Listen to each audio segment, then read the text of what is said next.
Good afternoon. This is Comp 422 and Comp 620. Today,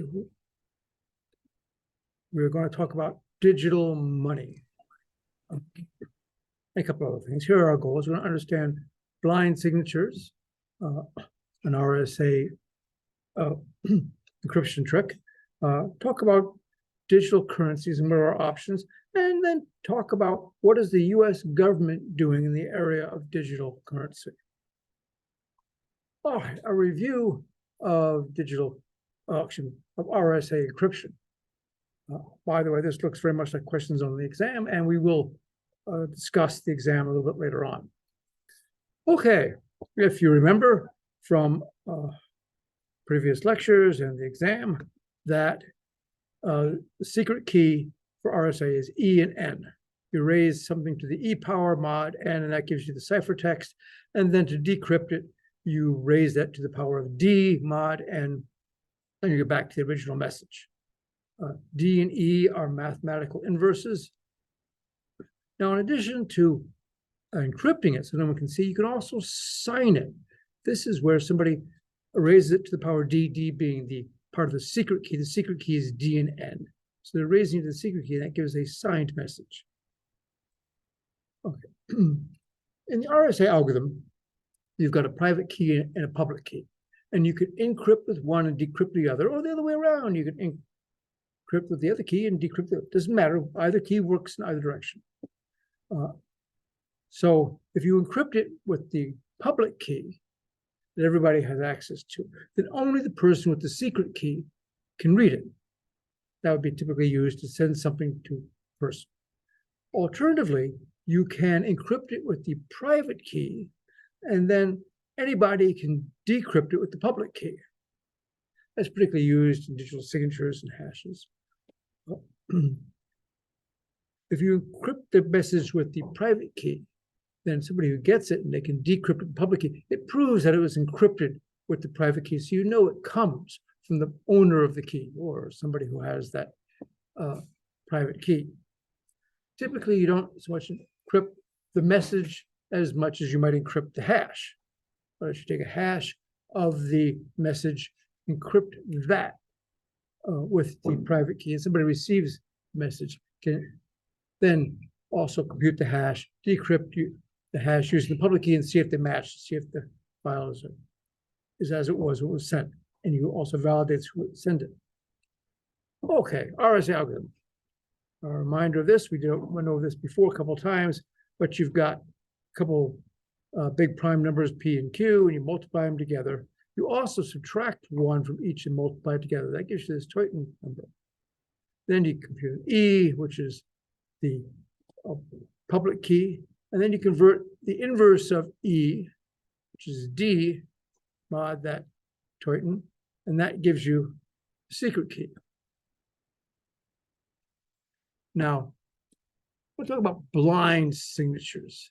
This is the ability to sign something without being able to see what it is you're signing. And there are several reasons why you might want to do that, which we'll cover in just a few minutes. But sometimes you might want somebody to validate that you've given them something, a receipt, but you don't necessarily want them to be able to read it. So you can blind it, have them sign it, and then you can recreate it, and it shows up as signed by them. Created by this fellow, David Shom, who's done several other things. We'll see his name again. So it's basically the usual analogy they make for blind signatures. So imagine you put a piece of paper into an envelope with a piece of carbon paper on top of it. And then somebody signs the envelope, and that presses through and signs the paper. And then you give the envelope back to the owner, who could open up the envelope, take out the paper, and it's got the signature on it. This way, the person who signed it hasn't seen it, but they did sign it. Now, try to think of an analogy for carbon paper. It's hard. Most of you have probably never seen carbon paper in your life. Those of us with gray beards remember carbon paper because it was used with typewriters. Typewriters before computer printers had a mechanical arms with piece of metal that had the imprint of the key, or excuse me, of the letter in it, and it would smack into the paper with a ribbon of ink, and it would make the letter appear on the paper. Okay, let's see if this works.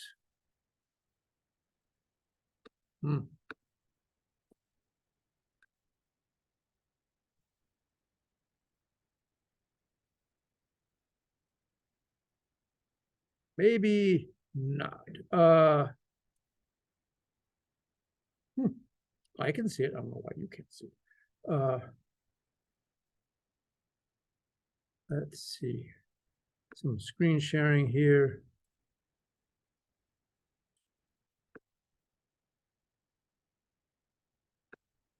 Okay, I think people online can see it. Darned if I know why the people here in live studio audience cannot see it, but I'm going to work on that just a minute.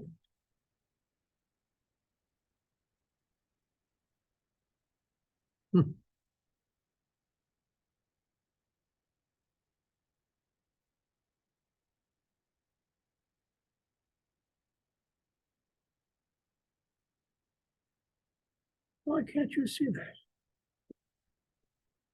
Oh, now I've done it.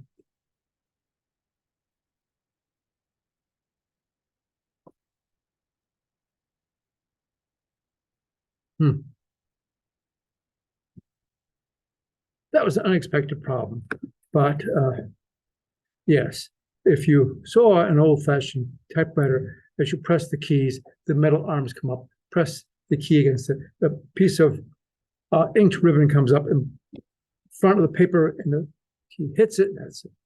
Carbon paper was used to, let's get rid of this. Oh, good grief.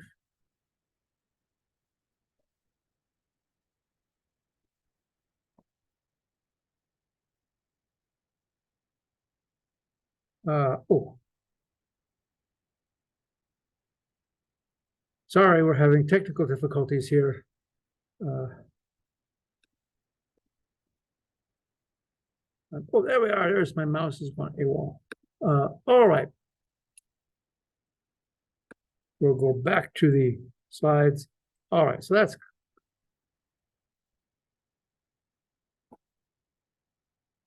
okay.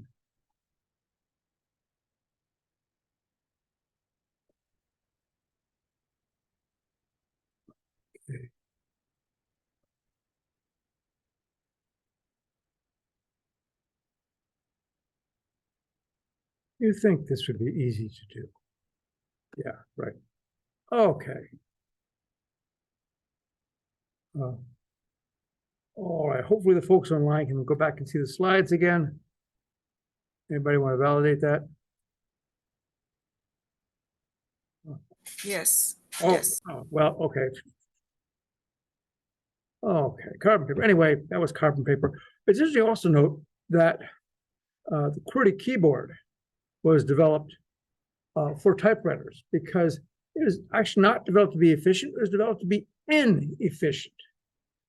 Because if you went too fast, those mechanical keys you hit them together and they get stuck. You have to pull them apart, slow down your typing. So they made the QWERTY keyboard so it was slow enough that you wouldn't do that.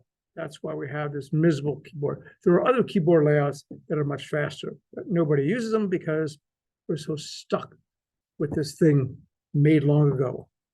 All right, let's talk about blind signatures. Here's how it works. All right, Alice wants to send, Alice wants Trish to blind sign a message, where the message is M as always. Trish's public key is N and E, and as always her secret key is N and D.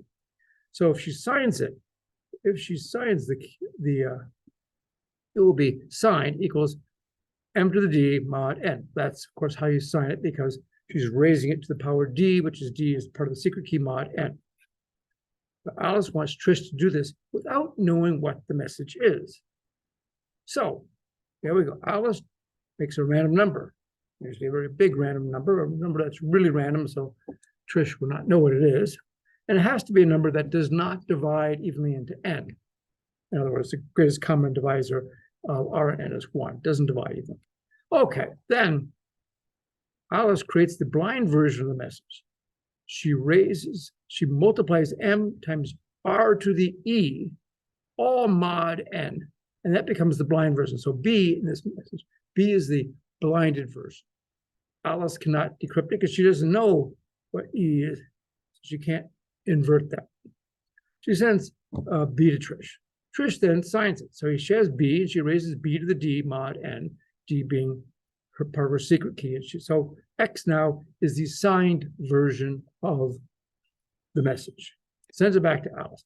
Now Alice can get the signed version back by just multiplying X, which is the signed blind version, times R to the negative 1, the inverse of R mod N.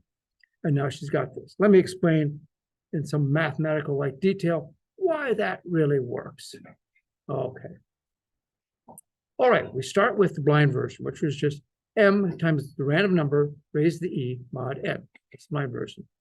Then Alice signs it, which just takes that B, raised to the power D mod N, and that, so X is now the signed blind version. So to unblind it, Alice multiplies X times R. So Alice knows what the random number is. When she makes the random number, she doesn't throw it away. She saves it, calculates the inverse mod N of that R, and then multiplies that. Okay, so we got S. What is that? Why does that work? Well, okay, this is X. X is B to the D mod S. So it's really, if we substitute an X for B to the D times R to the minus 1, we get this. Then we substitute B for the original message, M times R E. Okay, a little substitute, a little math proof here. You got this. All right.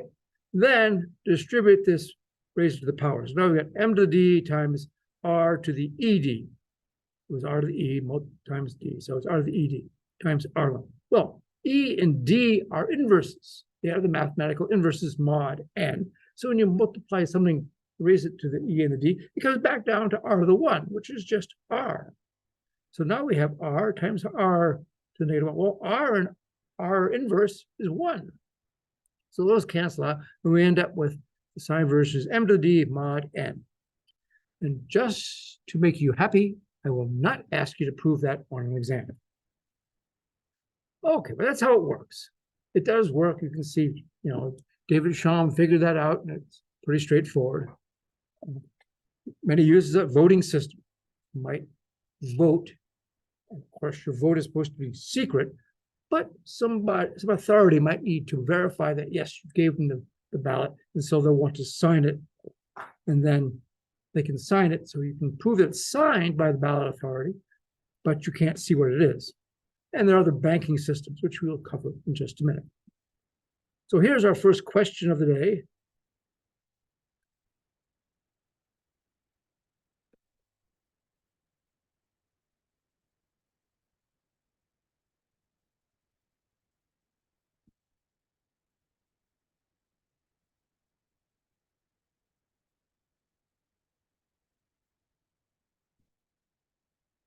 Anybody?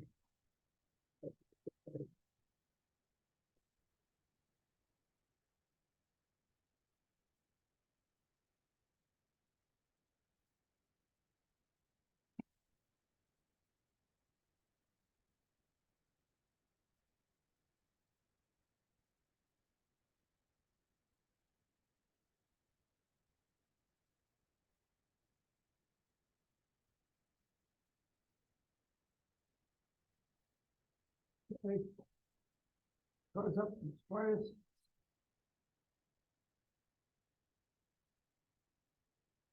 That showed me that you're good. You can see it. Relax. All right. Oh.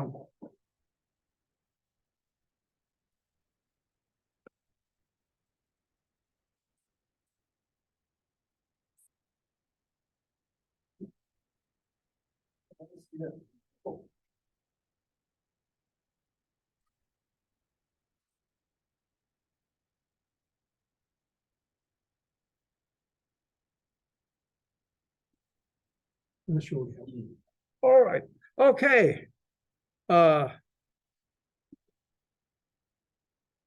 All right, C. Oops. C is a very popular answer, which is good because C is the correct answer. Bob can decrypt the message with Alice's public key. Yes, it's signed by Alice's private key, so Bob can unencrypt it, or I guess that would be decrypt it with Alice's public key. All right, very good. Oops, yes, there's the results. And all right, enough of that. All right, let's talk about money. Oh, we have a question. Oh, we have a question. Oh, you first then, sir.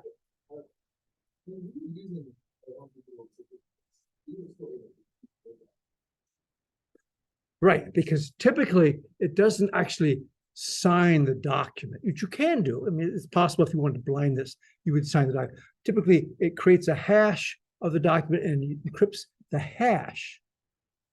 And then somebody gets it, calculates the hash themselves, decrypts the hash, and sees if they match. If they do, it's good. If they don't, something's wrong.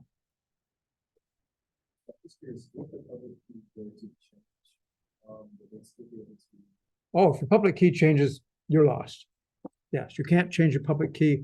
You got to keep it because public key and private key match together as a pair. They're calculated with the algorithm we talked about earlier. And if you change one, you have to calculate the other one. Okay, money. We're going to talk about digital money, but just to get an idea of what we want from digital money, let's think, what does real money do? There's a $100 bill. That's not real money to me. I don't carry those things in my wallet. But real money is anonymous.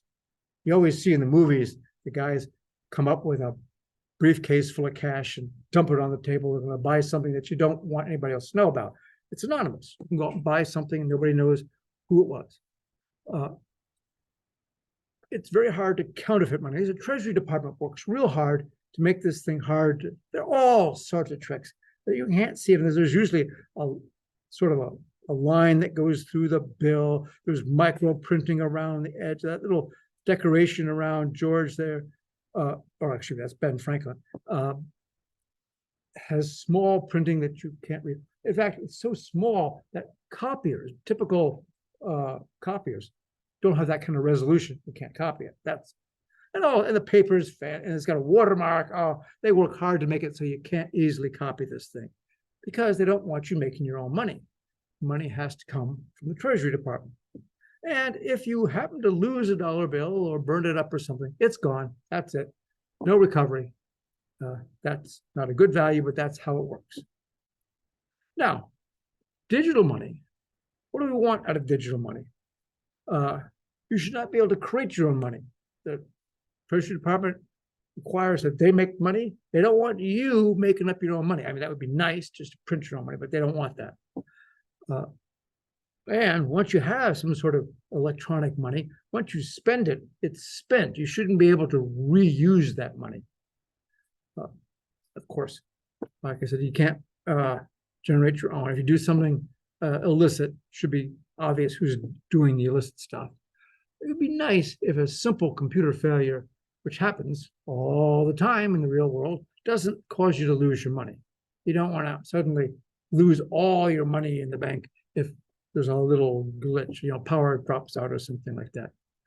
And another goal that's not a requirement, but a strong desire is that it should be private. You should manage to spend it privately. Cash is private. Now, we use digital money all over the place in the form of credit cards or debit cards. The way this works is both you and the merchant have an account with the credit card bank. There's some big central server some ways. Actually, there's multiple servers redundantly all over the world that run these things. And when you want to buy something, you swipe the card or put your card in or tap the card, and it sends a small transaction to the credit card company that says, take so much money out of your account, put it in the merchant's account. And when it does this, it sends a message back to the merchant, the little machine, and says, yep, everything went fine. And then the merchant has your money and no longer has that money. By the way, those messages going back and forth to the bank, they are, of course, encrypted. We don't want anybody messing with them. Now, one of the things about credit cards, although they work, I spend a lot of stuff with credit cards. It's kind of the way we do things. Is we've stopped using cash since the pandemic. But the bank and the credit card company, knows where you spent your money, how much you spent, and when you spent. They don't know exactly what you spent, because typically the what is not sent to the credit card company, but the amount, from whom and when. So they can gather that information about you.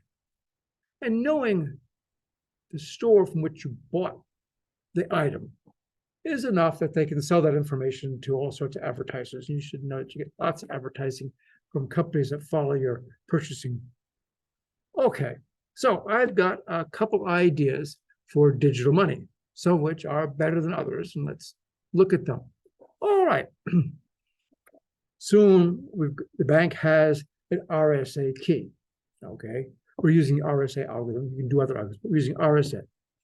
All right, Alice wants to spend some money, wants to buy something from Bob, of course. And so Alice withdraws a certain amount of money from her bank.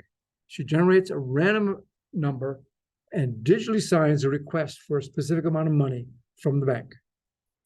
The bank looks at that signature that Alice signed the form and determines that, yes, this really is Alice's, because they could decrypt it with Alice's public key and say, yep, we got it. And they save that random number. There's going to need that in just a minute or so. Then the bank withdraws that amount of money that she's requested and sends a message to Alice that is digitally signed by the bank for the specified amount. So now Alice has a message signed by the First Digital Bank of Greensboro that says she's withdrawn X amount of dollars. Now, she gives that electronic note to Bob so she can buy something. Bob checks the digital signature, because the digital signature comes from the bank, and he can validate because it was signed by the bank's private key. He can use the bank's public key and say, yes, this is correct. And then he can transmit the note to the bank. The bank verifies the signature that was signed by them, make sure that this is something that they created, looks at the random number, because you only want to spend it once.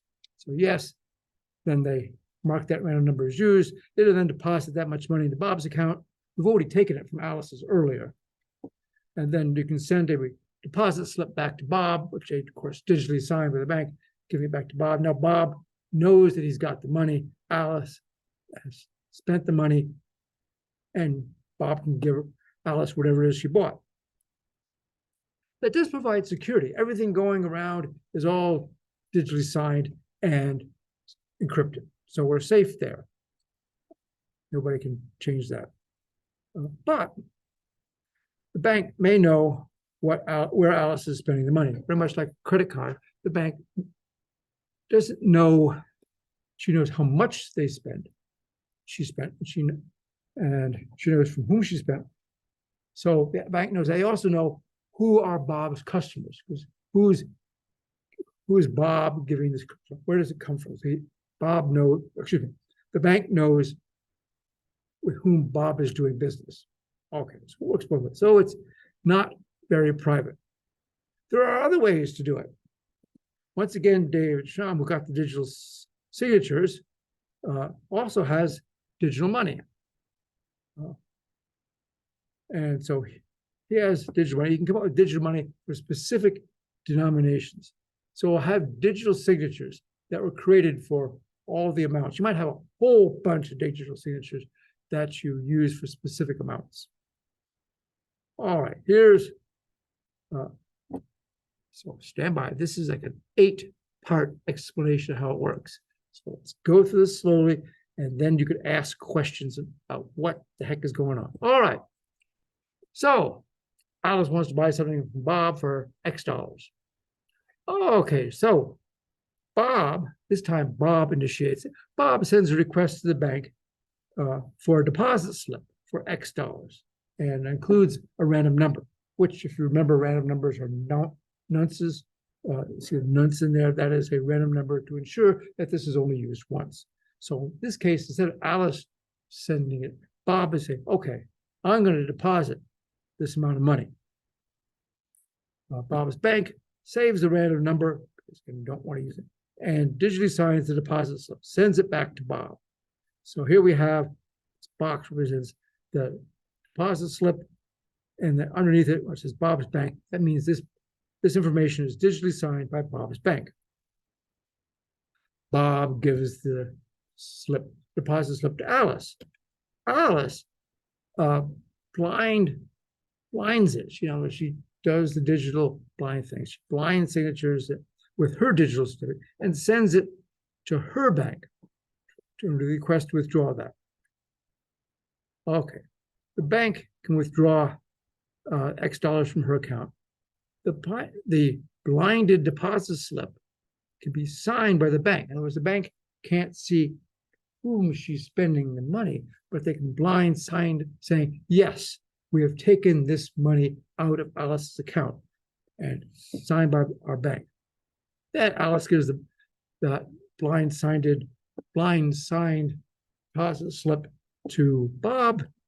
Bob sends it off to his bank.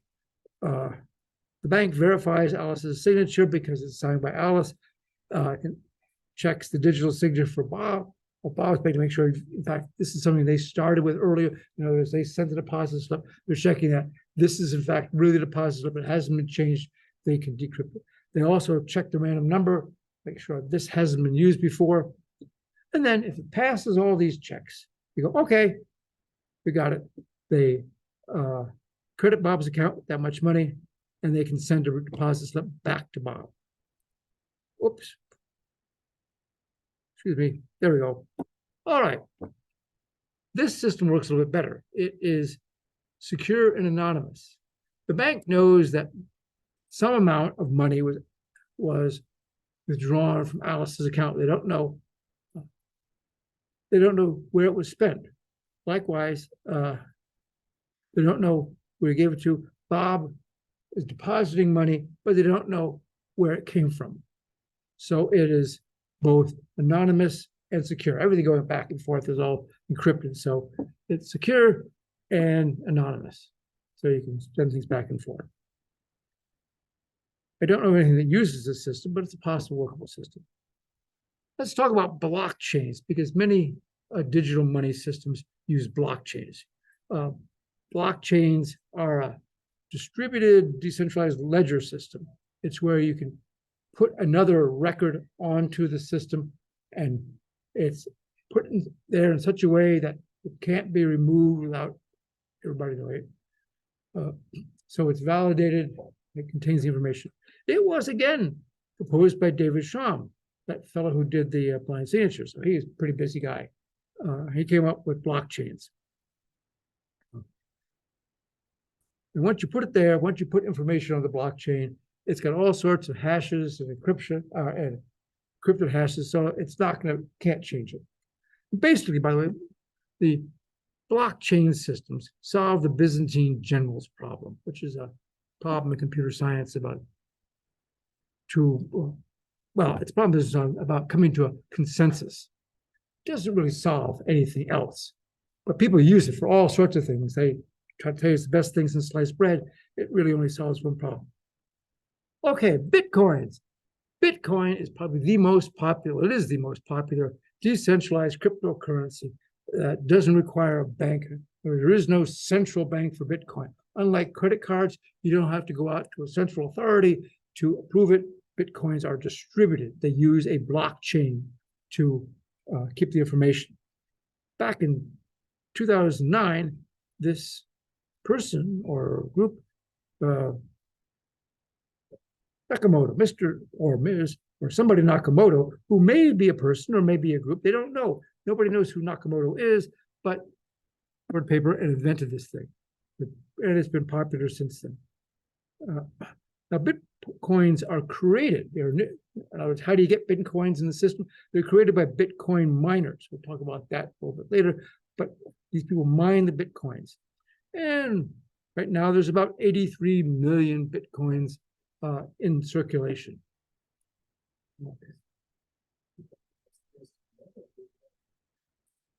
Yes, it does increase. We'll talk about that in just a minute. Yes, the number of Bitcoins in the system does increase.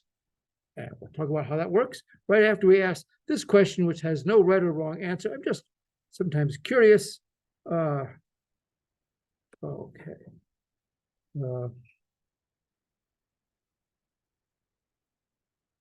Guess it's okay.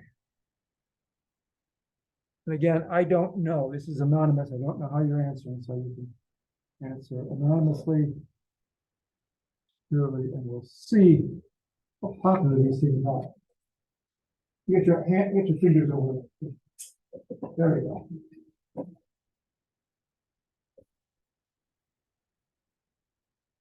Oh, got your fingers over the road. Yeah, there you go. All right, thank you.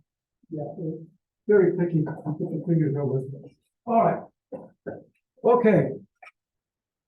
Oh, yes. All right, we have about 10 students who've admitted to owning Bitcoins or Ethereum or other digital currencies. It doesn't matter. I would, well, you can buy them if you want to. That's your issue, not mine. Okay, so some people do have Bitcoins. All right, as you create a Bitcoin and make a transaction as you buy or sell Bitcoins, it puts this transaction on a blockchain. And the new block contains a proof of work. That is, you make a new block, put it out there. The Bitcoin miners make these blocks. The Bitcoin miner has to do some lengthy calculations to figure this out. In fact, what they're doing is they are kind of defeating the SHA-256 hash, not completely. In other words, they give them a random number and say, okay, find a value that creates this hash to within a certain extent. Usually it's, I can't how 32 bits. So say it's, you could be close, you don't have to be exact, you could be within a couple billion, but yes, so they're doing this. This is often done by huge computer systems. People have made integrated circuits that do nothing but solve this problem, try to break a SHA-256 hash. And so there are places that have huge server farms, big warehouses full of these special computers that do this, trying to, oh, okay, so this, if you want a value, the request is put out, everybody in the world gets to try to solve that problem. The first organization that solves it does it, and they get paid for it. Get to that in a minute. Okay, so when you add a Bitcoin block on there, you've also got a bunch of information that you would attach to the blockchain, and that would be the transactions. It's telling you that you have sold or bought a Bitcoin from whom and where. The bunch of hashes here, that's a Merkle hash tree for those computer science people. It's a pretty simple concept. You've got the leaves here. This is information about what transaction has been done. And then there's a block above that has the hash of that. And it's binary. You've got two of them. And then the parent node of those two has the hash of this one and that one. Over here, hash one is this one and that one. And then the top hash, it goes up and everything to arbitrary level. Each node has the hash of the two ones below it. And so you can't make a change in this whole thing without it rippling through the whole system. So if you try to go back and change this and say, oh, no, I didn't get $10, I got $1 million, well, everybody's going to know the change you made. And again, they are mines. These are called Bitcoin miners who go out and create these Bitcoins that will create the blocks on the blockchain. Of course, it's a race. The value goes out there. Everybody tries to calculate the SHA or undo the SHA hash, and whoever gets there fastest gets it. Well, that's about a time. Almost anybody could do this. There's a question there?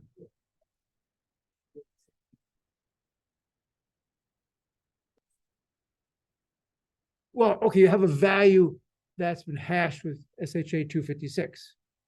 Now you're trying to come up, find a number or a value that will hash to that with not exactly. Remember, the hash is a big 160 bits.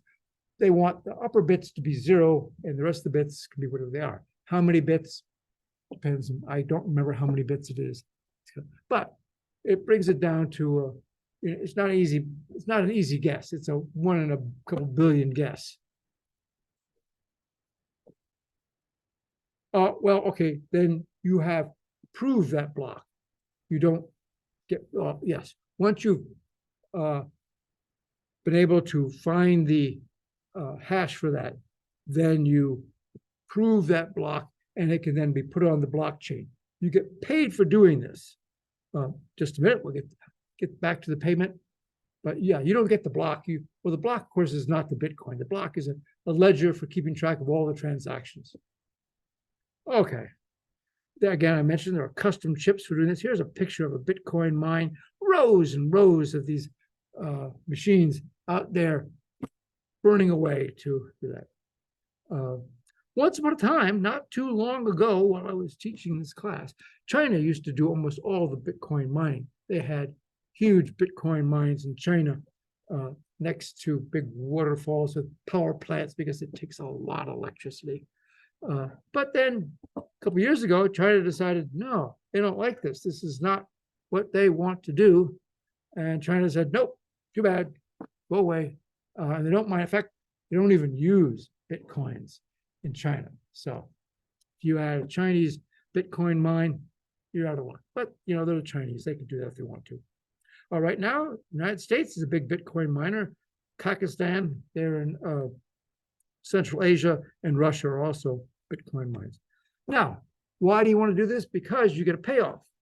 How many Bitcoins? You get 50 Bitcoins if originally, and it drops in half. Right now, it's down to 6.25 or 6.25 Bitcoins for every block that you have validated on the chain. Now, 6.25 Bitcoins can be a lot of money. The price of a Bitcoin varies. We'll talk about that, but it can vary a lot. And lately, it's been in the tens of thousands of dollars. So if you get 6 of them, well, you're talking, you may be talking $100,000. So it's worth doing. Particularly if you can do this multiple times a minute, boy, you can make a lot of money out there. If you had this huge farm, which costs you a fortune. So it's a big capital outlay. You hopefully make a lot of money, unless the state says they don't like you and takes it all away from you. But okay. Notice, yes, again, because the value of a Bitcoin varies a lot, the value of 6.25 Bitcoins changes. A couple of notes about Bitcoin. I found this interesting. First expenditure of real world goods for Bitcoin was somebody bought a couple pizzas from Papa John's and gave the guy 10,000 Bitcoins.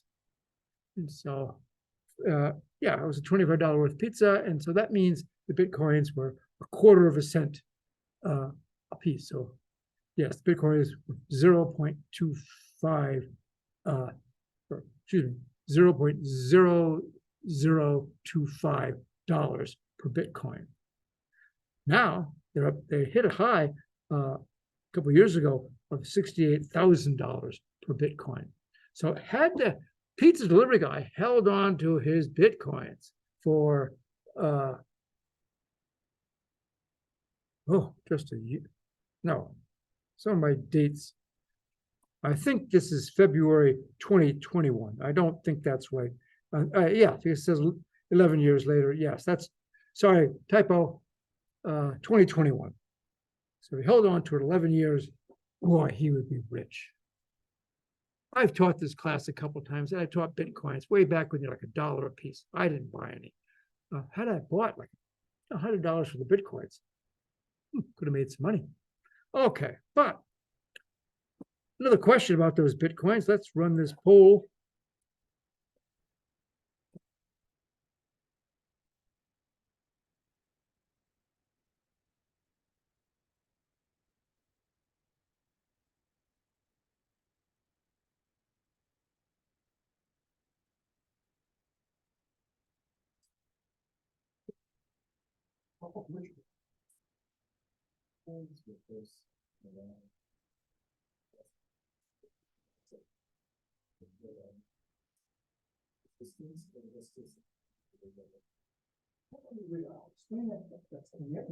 Very good question. Each slide is great.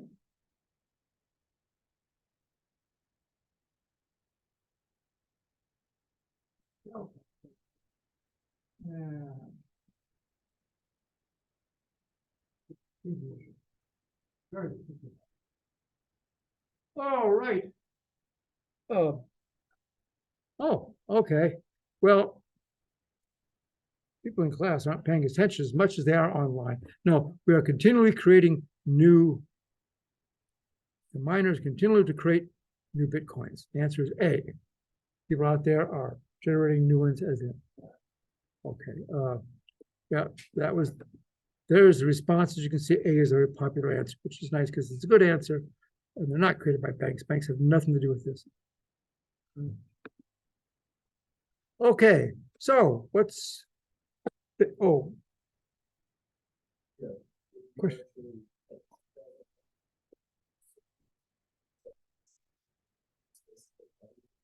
There's a question about early times with Bitcoins. Let me get to that in just a minute. That's a good question. Okay. Bitcoins are private, but there are some issues. It may be difficult for the government to monitor the flow of money. Of course, the government likes to tax things, and so if money is flowing around and they can't tax it, that always upsets the government. Also, people can be doing illicit. Yeah, nowadays, people are using Bitcoins. They don't go down and buy the groceries with the Bitcoin. They're out buying arms, drugs, or ransomware. It's commonly paid with Bitcoins, so it's illegal stuff. Also, takes a lot of electricity. You have thousands and thousands of these computers running to do this process. That uses a lot of electricity. A lot of electricity. We'll get to that in a minute. And there are not very many miners out there. There used to be a lot. Anybody with a laptop could try it. You probably wouldn't be the first one. So now, though, it's dominated by a few miners who have huge machines.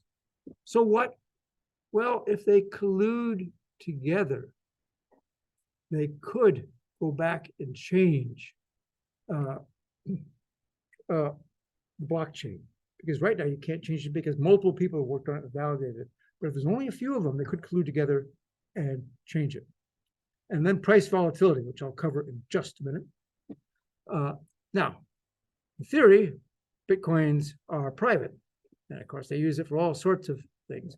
The transactions are public, though. You know that somebody bought Bitcoins. And they're not as private as you think. The FBI is pretty smart. And they can get around, particularly in the Bitcoin wallets.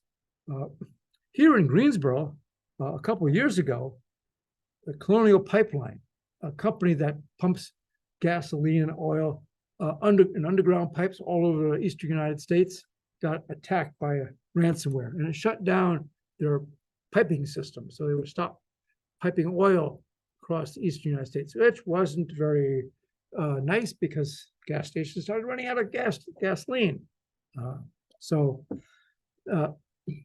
Apparently, Colonial Pipeline paid them off. They paid off Bitcoins in order to get their things running again. But then the Department of Justice, that would be the FBI, because the FBI is part of the Department of Justice. They recovered a whole bunch of the Bitcoins. But it turns out the price of Bitcoins changed between when they paid it and when they got it back. So they didn't get all the money back. They lost a bunch of money, not millions. Here's some information on the status of Bitcoins, who likes it, who doesn't. Here in the United States, yes, you can use Bitcoins if you want. Over there, most of Europe, you can use Bitcoins. Australia, again, you cannot use Bitcoins in China. China decided, nope, we're not going to do that. Russia doesn't quite outlaw it, but they don't like it. On the other hand, some countries, some small countries, have made Bitcoins their national currency. Costa Rica over here in the Central America, I can't remember what country that is. The geography is poor. I think it's Angola. Made it. Anyway, it's in a few small countries they've made Bitcoins the national currency. Now, why would you do that? Well, because you can then transfer money back and forth electronically. And in these countries, people generally do not have bank accounts. They don't have banks. They don't have credit cards. But if you use Bitcoins, they can do this stuff electronically because you can do it on your phone.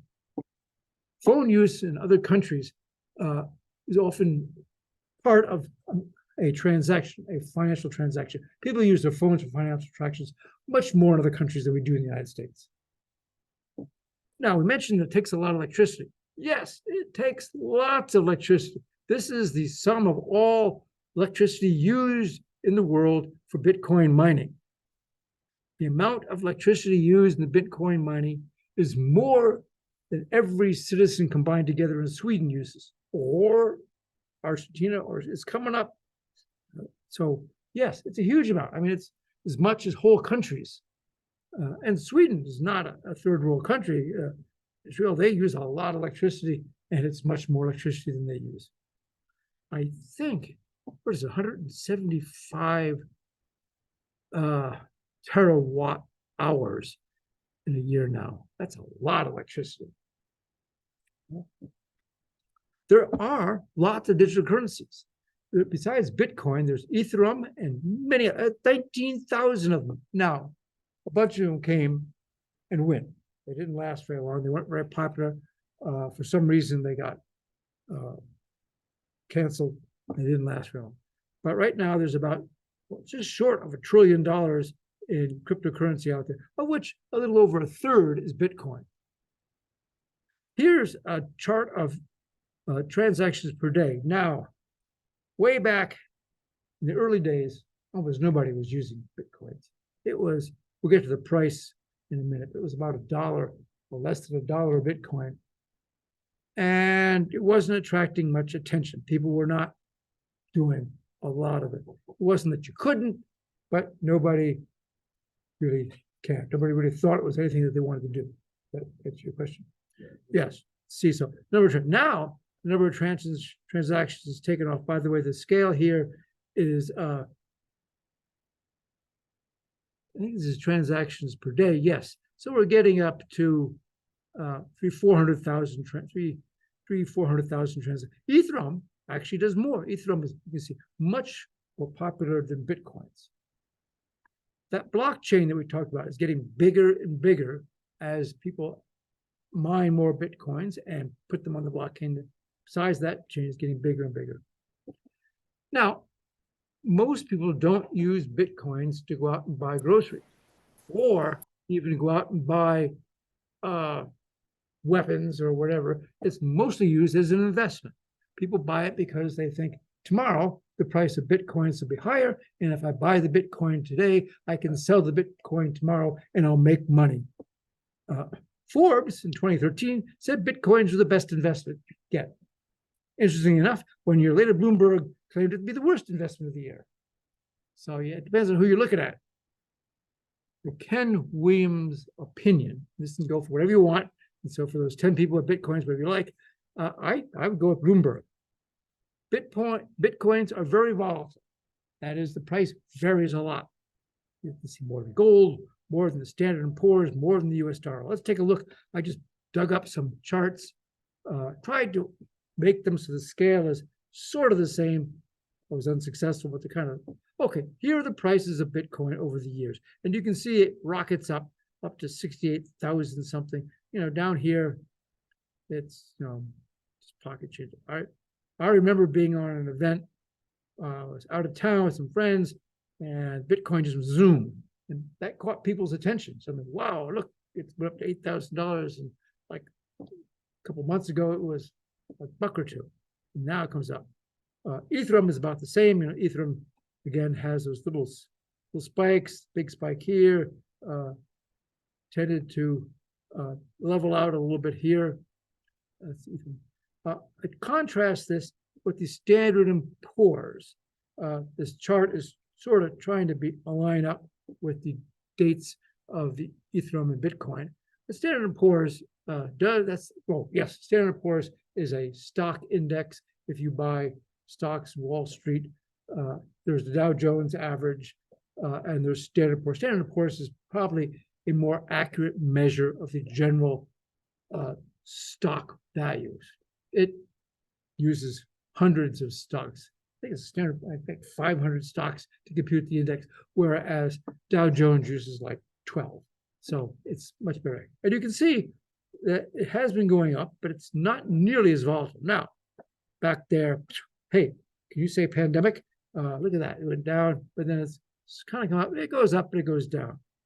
The US dollar, I wasn't quite sure how to track the value of a dollar. You can track the exchange rate of a US dollar against the euro, which goes up and down, but not a lot. Right now, I think a euro is very close to a dollar.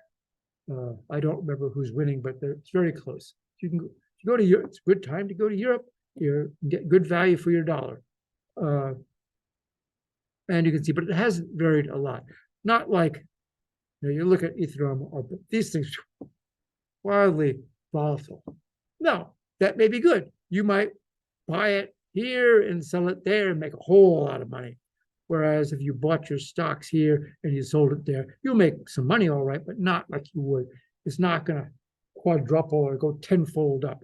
That's just not happening. You look at the scale here, it'll go up maybe 25%, but and the dollar pretty calm. Okay. Let's see here. Yeah, let's go through this, and then we'll talk about the exam. The United States is thinking about digital currency. They have what they call central bank digital currencies, and multiple countries are considering digital currencies. In other words, they're not saying, oh, we'll use Bitcoin. They're saying, I'm going to make my own digital currency. And they have a report out there. It's available on the web. Also, the Federal Reserve has a document out there outlining how they might do digital currencies. It doesn't make any recommendations one way or the other. It just says, if you do it, here are all the decisions. So let's talk about some of those decisions. There are pros and cons. Okay, we want to get low cost Fed. In other words, it's easier to move the money around, particularly if you're moving it outside the United States. Right now, if you're moving money, say to Mexico, a lot of people come to the United States, get a job, send money back to their relatives in Central America. They're charged a lot of money. These are people who don't have a lot of money to start with, and they're charged, it's like 5% or more for every transaction. So if you send them, you're sending $100 back home, they only get 95. It's kind of expensive. They want to reduce that. In other words, they want to have a digital money system where I can just do it and it will be almost no cost to send it across. Also, of course, there are concerns. Stability. You do not want something wildly fluctuating, unstable like Bitcoin. They want something pegged to the US dollar. It will just be an electronic dollar. It doesn't change more than a dollar. And of course, people are concerned about privacy. Other things, they'd like it to be sustainable. In other words, Bitcoin is not sustainable. Bitcoin consumes so much electricity in this world that you can't use that system. If they did, we'd end up, all the electrical plants would do nothing but generate Bitcoins, and that's pointless. You want, of course, to be a good customer experience. Who wouldn't? And it should interact with other things, with credit card companies, with real cash, work around the world. So there are multiple choices. And the choices are not always yes or no. There are multiple options. Let's talk about those after we answer this question.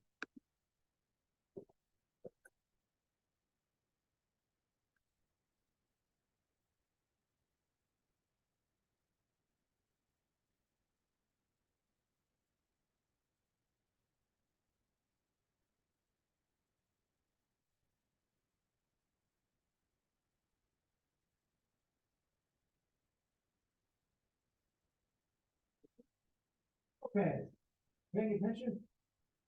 Fingers off the mark. Okay. Oh. Thank you. Okay. Oh, okay. Yes, almost everybody got it. Thank you. You're paying attention. That's what I like. Yes, most of you figured out that it is not decided to create a digital currency. There were a couple of people who thought, well,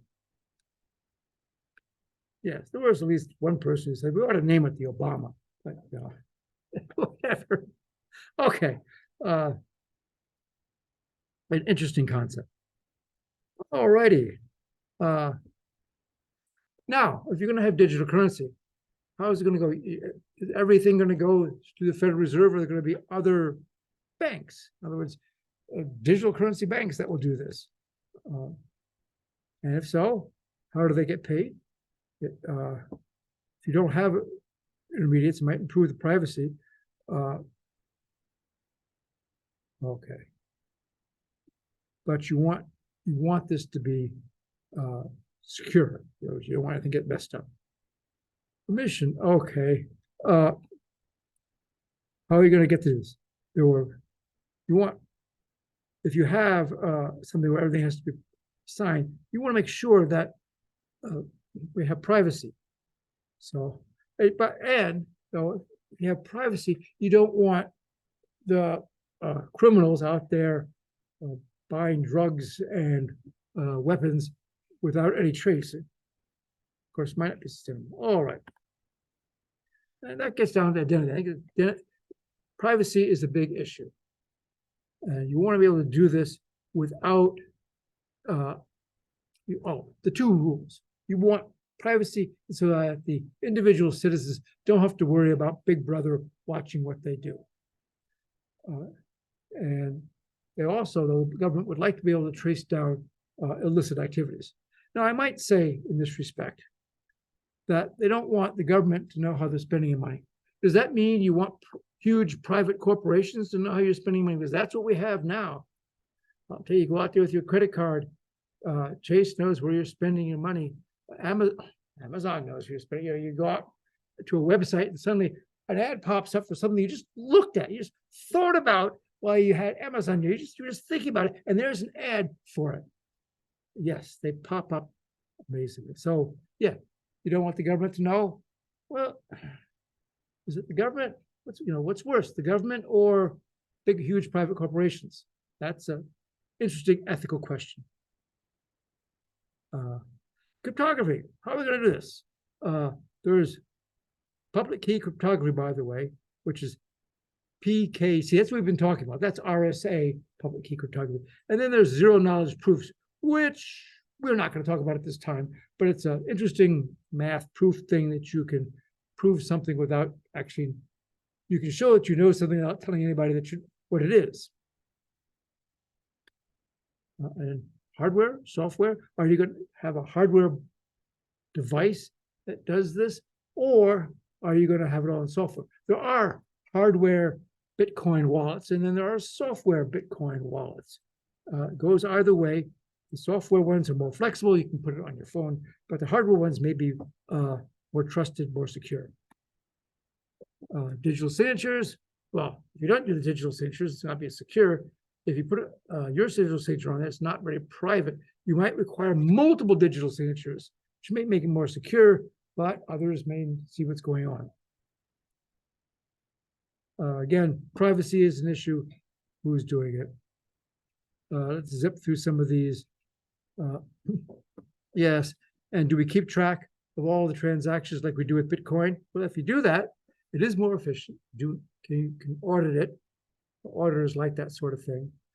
But if you don't, it may, or if you have a distributed ledger, a centralized ledger means everybody sends their transactions to a central computer or a group of central computers, like the credit card companies. Or distributed is kind of like the Bitcoin way, where everybody's changing some distributed database. Not everybody is happy with the idea of having the United States having digital currency. This, which came out last Wednesday, so those of you who think I just copied these slides from the textbook author, guess again. Nope, this is just new.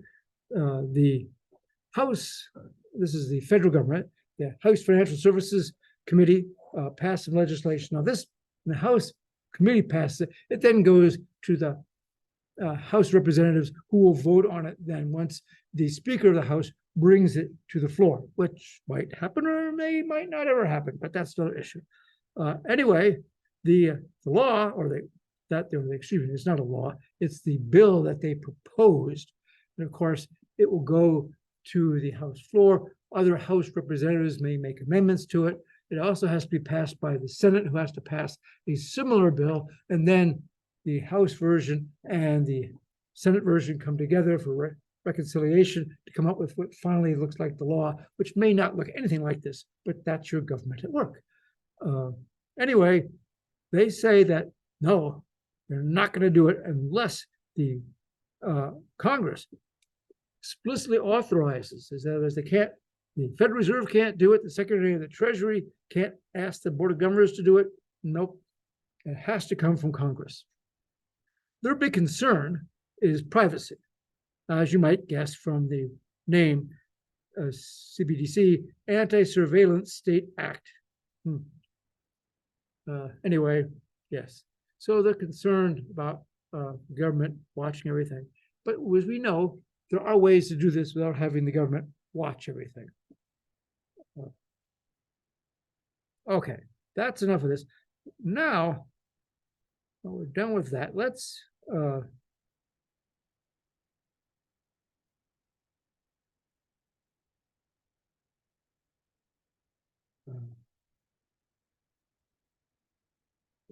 okay, if you're online, can you see the slide that says exam 1 results?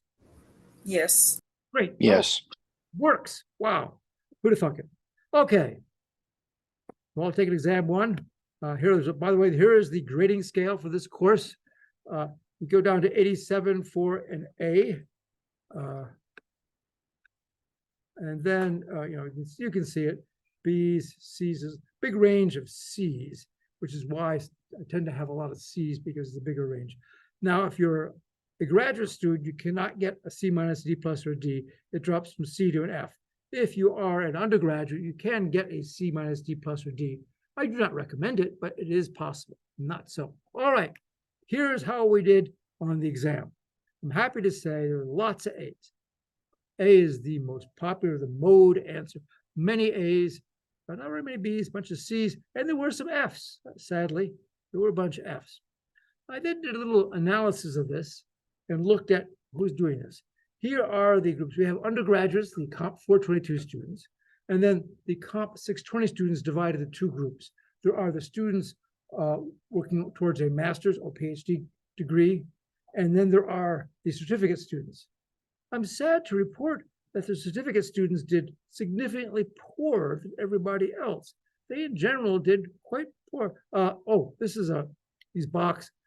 You cannot see the median line here, but this is the upper first and quartile out, this then the second quartile up here. So you can see the range of scores, and so most of the scores are in this box, but they range from here to there. And you can see last year, I've taught this class before, last year, the certificate students outdid the undergrads. They, a little bit, but not much, but they did better than the undergrads. Not so this year. With the certificate students who have issues, complaints, or mostly suggestions, please send me an email and tell me what I might do to make it easier for you, something that you can pass. I'm trying not to do too much computer science stuff, although it is a computer science course, but let me know what I could do to improve that. As you see here, by the way, the graduate students did better than the undergraduates, and I hope they do. I mean, come on, the graduate students are supposed to do better than this. Now, I looked at how did we do on the exam. Okay, you can see a lot of the questions people did pretty well, except for 3 of them that were pretty tricky. Let me go over those 3 questions. Question 4 was one of the Bell-LaPoota model ones. This is multiple choice. This is where we really fooled you on this one. Okay, here we've got Albert. You might have noticed I used the first names of all of the computer science faculty. Well, at least they were all. And his level secret, and he has 2 categories, 422 and 620. And he wants to look at a doc or access document secret comp 620. And here is that dominates relationship. The level has to be greater than or equal to, and the object's categories has to be a subset. So, yeah, Albert can read this because secret, same level, and 620 is a subset of Albert's. So he can read it. But can he write it? Is it both a possible answer? No, he cannot, because in order to write it, the object has to dominate the user, the person. And it doesn't, because secret comp 620 does not dominate secret comp 40, because the while the levels are okay, 640, 422 and 620 is not a subset of 620. In other words, Albert can't write it because Albert knows comp 422 stuff, and he might leak that into a document that's only 620. In other words, the Bell-LaPadula model is designed to prevent any leakage of secure information where it shouldn't be. So Albert cannot write that document. So the answer was read. Could not. You cannot write it. You can read it. Okay. By the way, if you want to do both, think about both, you have to have the same level in the same categories, because you have to be able to, the person has to dominate the object, and the object has to be able to dominate the user, and that will only happen if the categories are the same. Otherwise, they won't be the same subsets. Okay, question 10.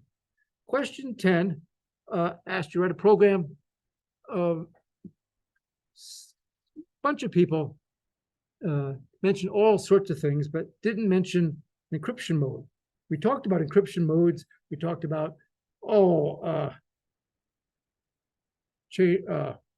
blockchain systems, GCM, Goliath chain mode, and other modes, as opposed to electronic cookbook methods. And of course, they didn't mention storing. Did say what will be stored in the file. That was a hint. No, it didn't say anybody stored in the initialization vector.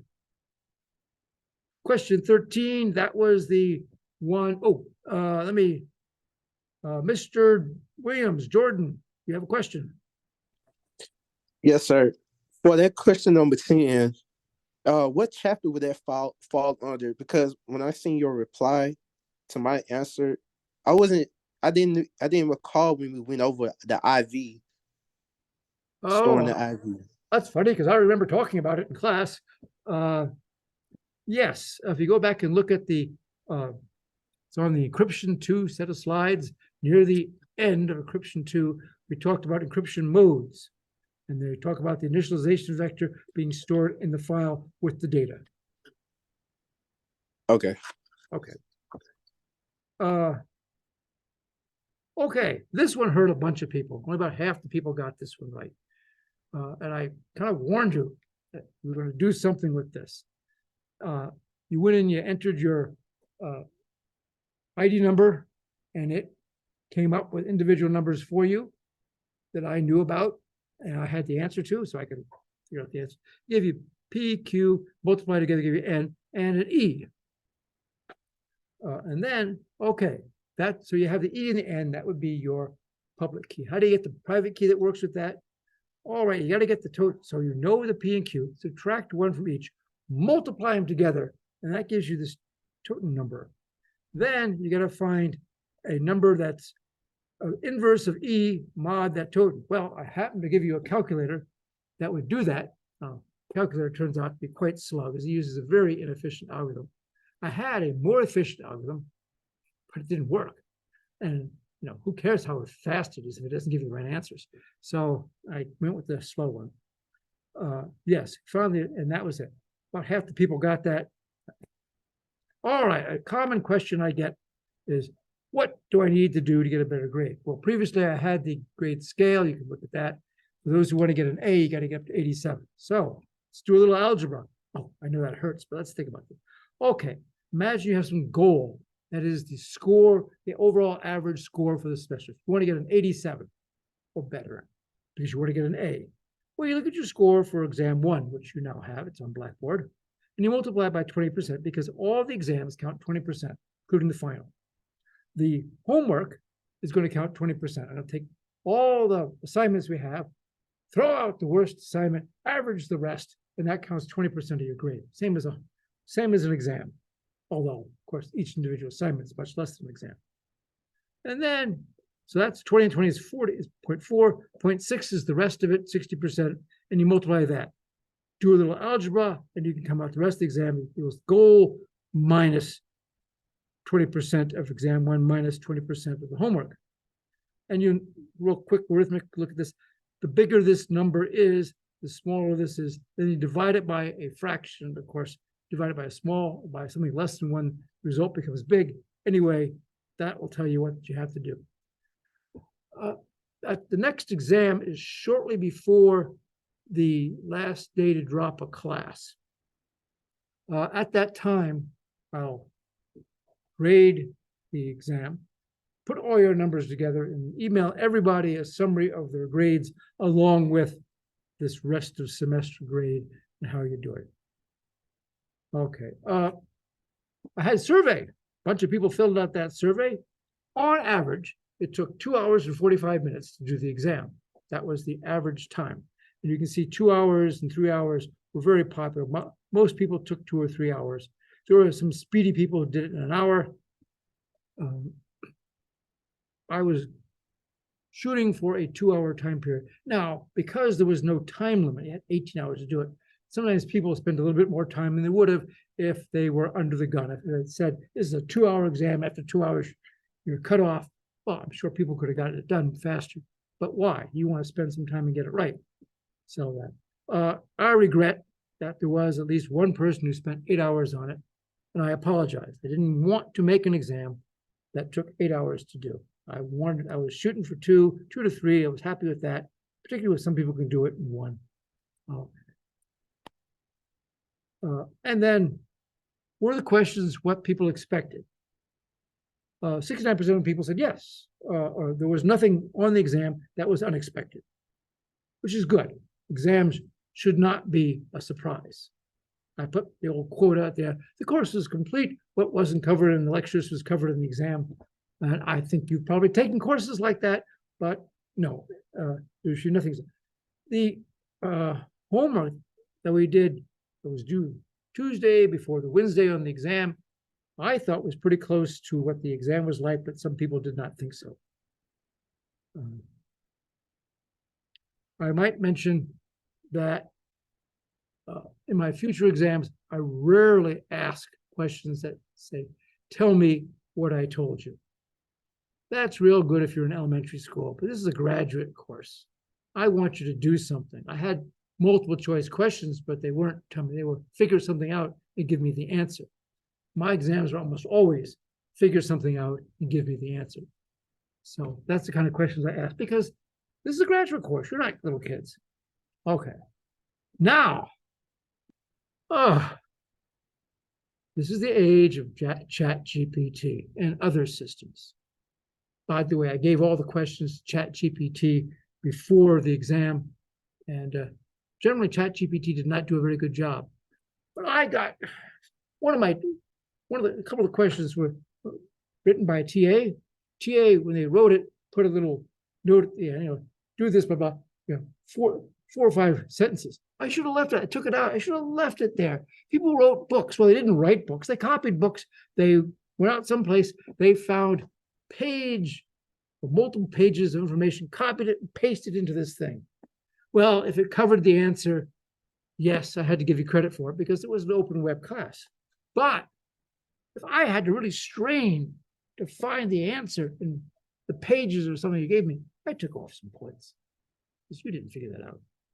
In the future, I will try to do things to make it more difficult for you to do that.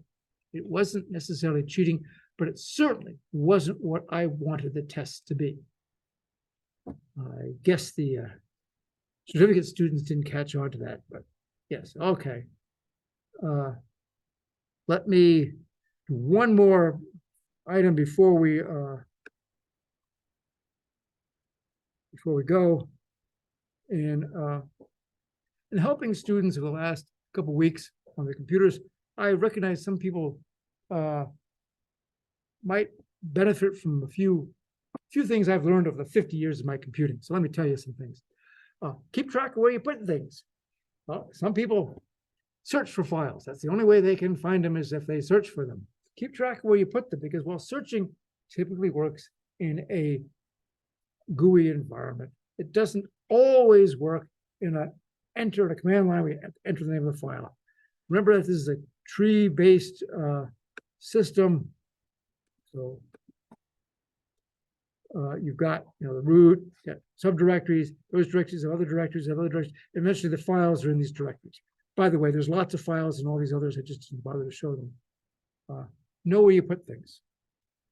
When you download a zip file, you got to unzip it to use it. Generally, you can't use it while it's unzipped. You can look at it.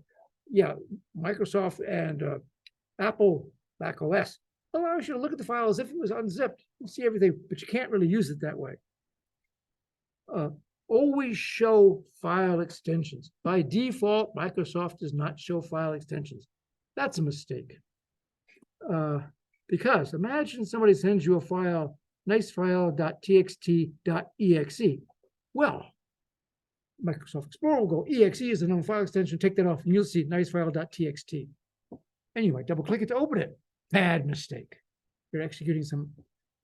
So if you're in the File Explorer, you go up here, click View, scroll down to Show, down to File Name Extensions, and click it so you can see file name extensions.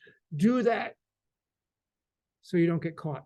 There are hazards out there. Path. When you execute a command, particularly if you execute it on the command line, and also in the background of a lot of GUIs, when they do things, they have to be able to find the program you're executing. And how does the operating system find it? It looks in the directories that you specified in your path. The path is just a list of directories. And so when you execute a command, it looks in the first directory that you specified. Does it find that file with that name or a program with that name? Yes, it does. Otherwise, it goes to the next directory. The order of directories is important because it's going to look at the first one and go down. To do this in Windows, you go to Start button, Settings, System, Advanced System Settings, click on the environment variable things, and you get this. It shows you your environmental variables. The operating system keeps these little values. And then you can click on Edit, and it shows you this, gives you all the directories that are in your environmental variables, and you can edit. If you click Edit, it's much simpler than it used to be several versions back. Anyway, one other thing, tips for taking tests. Studying in small groups, study with a buddy. That's good. Don't do the exam by yourself. Don't do all-nighters. You need to be at your mental best to take an exam. If you stay up all night, you're not. And then when you get the test, if the system allows it, and I usually allow it, go through the test. As you see a question, if you know the answer, do it right then. Put the answer down. Sometimes these things are time. My tests are not time, but a lot of tests are time limited. Don't waste all your time on a question that you might not ever answer and then miss questions that you know the answer to. So go through and get the ones. Then after you've gone through all the questions that you can easily answer, you know the answers, go back and work on the harder ones. Also, read the whole question. A lot of students only read like the first sentence and they don't answer the full question. And you lose points that way. The answers to the exam come from the class. That really works on this one. That question 10, we talked about encryption modes. And then people gave me pages of garbage about all sorts of other things that they might do and skipped encryption modes. I didn't talk about that. It's probably not an exam. I mean, they were not incorrect because ChatGPT is pretty smart and thought of all these things, but they weren't relevant to the question in the exam. Oh, yes. If you have a multiple choice question, don't leave it blank. Yes. Unless there's, once upon a time I had the rights minus a quarter wrongs, and I had one of my very best students, didn't answer anything. He was afraid of getting it wrong. No, as long as they're not taking off for wrong answers, never leave multiple choice, just guess. And of course, keep going. Don't pause. If you're having trouble, move to the next question. That's it for today. We are done. So again, I would ask the, whoops, how did you get there? I'd ask the students who are working on a certificate in computer and cybersecurity to send me a note, and let's see what we can do to let you get a better score next time. That was not at all my intent to mess up the certificate students. Last time they did better than the undergrads, which is what I was hoping. Okay, so that's it for today. See you next time. Oh, Question. Dr. Williams, can I ask you a question? Is there a way, or did I miss it? I've actually been sick. Is there a way to see what we missed so we know? Yes, know you what we should need be to able to go work out to on? Blackboard and see your answers and the correct answers. And if you at any time did not I get, can't. you can't, huh? When I look at it, it just let me see. Let me go back to it. It just had like the. Can you share your screen and show me? Because I click all sorts of buttons on Blackboard is supposed to allow you to see all these things. The TAs were told they absolutely positively must put an explanation of why you didn't get full credit for any question. That because I want you to be able to see that. Okay, let me see. I'll share. Let me see. Let me put this back over here and share my screen. Share. Okay. Okay, yes, there is. Yeah, when I go here to, this is where I'm supposed to go, right? And then come down here to the exam, Yes, click on the exam. and then it just. Begin, no, begin is not. Oh, maybe it's that. Oh, yes. Ah, there we go. Yes, I did horrible. I sent you a message Okay. and told you I needed a tutor. Tell me that it's supposed to show you the answers to all the questions. It's supposed to give you the feedback if you didn't get 100% on that Yes. question. Yep, I see it. I see it now. I just kept looking at that thing where it said click here to begin or something, and I didn't even pay attention to the one. That's the retake the exam. No, you're not going to take the retake the exam. We're done. All right. Okay. You don't want to do it again. Once is enough, right? I do not. I do not. So is there like a pool of tutors, or is there someone I can kind of work with? We're gonna okay. First of all, you can always talk to TAs or me if you send me a email. We can arrange time. And same with the TAs. You can. Okay. It's their contact information is out on Blackboard under. Oh, I saw it. Yeah. It's anyway, something that TA information. Yeah. Contact them. I know that Mr. Raval has office hours just before class. So you can talk to, or you can always contact me. We can talk about it. Okay. And I want you to do a good job. Okay. Yeah, I was surprised at the ones I got wrong about the. Okay, so like the one where you said Albert cleared, where the Albert with the secret, the one that you said a lot of people got wrong. Yeah, 50%. I can't remember, but I want you people got that wrong. The answer to that was Reed. That's correct. That's what I put, but it's marked wrong. Or I think if anything was marked wrong. Maybe I selected both. Maybe I selected both. That would do it. Yes, I think the little red X. Okay, never mind. I'm surprised I got that wrong though. I don't know how. Yeah, because I think I have a good grasp of those. So I was surprised I got that one wrong. Okay. Jordan Williams has got his electrical hand up. You got a question? Yes, sir. So I click on my exam score. Yes. And you say it should get an answer. So for all the short answer questions, every correct option says none, even on the ones that I scored 0 or 1, or 1 out of 10. It doesn't give a correct answer to those. Oh, now, yes, there were multiple choice, and then the ones that we graded manually that the TAs and and I'll tell you, there's 80 some students in this class. It takes a while to grade this thing. And then I have to go back and review the grades, though. Even though the TAs graded some of it, I'm responsible for all the grades. If you feel so, you should be able to go out. I can't do it myself because I see something completely different from on Blackboard on the exam than you see, but I know it can work. May I ask you to please ask the TA, either of the TAs, because they will know But yes, yours. I got all sorts of buttons and permissions clicked on that. You're supposed to be able to see the scores. Let me know if you can't get that to work. Yes, sir. And Blackboard Central, what's going on? also for the question that's about the RSA private key.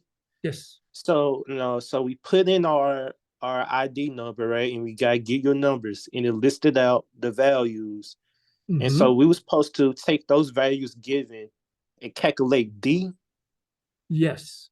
And input D as our answer. That's correct. So sometimes it may need to, so what was the part about the sometimes it may need to compute the modular inverse of a number? When we would have to use that? Well, yes, in order to do this, you had the P and Q values that were yours unique, subtract 1 from each P and Q, multiply them together, that gives you a big number.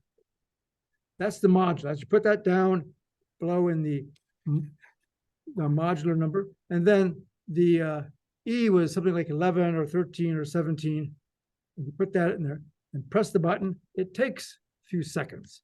It takes 15 seconds or so to calculate this because it's very inefficient. But then it comes up with a number, and that number that it comes up with is what you put at the blackboard to get the answer. Okay, so N equals number. So the N is enter a number. That's what N is. It's not, you don't put N in the module, you put the Teuton, which is P minus 1 here. First of all, does Glover have a question that's different? Mine was more so about for like some of the written questions, the feedback is in a different language. Oh, one of my TAs is Chinese, and I noticed that some of the feedback was in Chinese. Yeah, which is strange because well, okay. I've checked a bunch of them. Most of it is in English. If you take the Chinese, go into Google Translate it back, translate from Chinese, Chinese to English, and you'll see the answer. I'm sorry. Yeah, I gotta talk to that TA. I don't know how it became Chinese. That was not expected. A fun thing about teaching these things, to get things you never expect. Okay. If you can't get that to work, send me an email. We'll make it work. Yes, sir. Okay. Let me help Mr. Williams here. Let's see if we can't.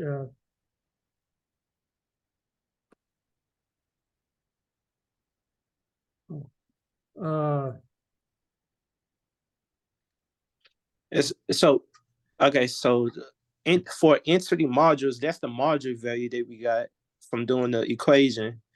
But where did they enter a number value come from when it's on top? That's what I'm confused. The number on top, that would be E, the number that, or yes, the number that you were given. That would be the number on top, E, and the number on the bottom was P minus 1 times Q minus 1. Okay. I'm afraid Zoom's got me here. I can't get into a browser to show this to you. Send me an email. We can go over this sometime. Zoom together. Sorry. Yes, sir. Right. Yeah, I'd like to say thank you. I really thought I had done better than what I actually given, but I guess there's still opportunities to grow. There were lots of A's, which I liked, but there were more poor grades than I had hoped. It's not. I want everybody to get A's. So we'll work on that. All right. Yes, sir. See you next time. Any other questions?